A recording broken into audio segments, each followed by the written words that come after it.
আচ্ছা, আপনি কত বছর বাঁচবেন? ৬০ বছর?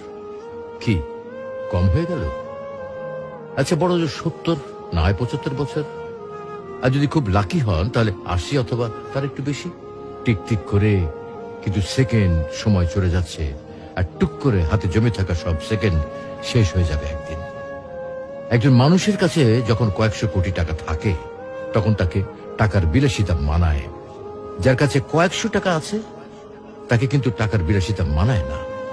আপনার আয়ু যদি কয়েক হাজার বছর হতো, তাহলেই সময়ের বিলাসিতা আপনাকে মানাতো। এত অল্প আয়ুতে মন খারাপ, কষ্ট, পচা ব্যাপার স্যাপার গুলোতে সময় নষ্ট সুযোগ কই? তার চেয়ে বরং ফ্যামিলিকে সময় দিন, ভালো বই পড়ুন, টুক করে বেরিয়ে আসুন চমৎকার কোনো জায়গা থেকে। রাত জেগে আকাশ দেখুন, ভোরের সূর্যোদয় দেখুন, সন্ধ্যায় পাখিরা কিভাবে ঘরে ফেরে সেটা দেখুন, নদীর ঢেউ অনুভব করুন।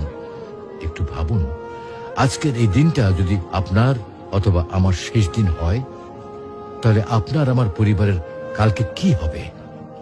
অবশ্যই আল্লাহ দেখবেন, কিন্তু এই পরিবার আর নিজের জন্য যে এত সময় নষ্ট করছি, তার কি হবে? তো আসুন, আমরা নিজ ধর্ম পালনের মাধ্যমে সৃষ্টিকর্তাকে রাজি ও খুশি করি। হয়তোবা আজকের দিনটাতে সফল না হলেও পরকালীন জীবন সফল হতে পারে।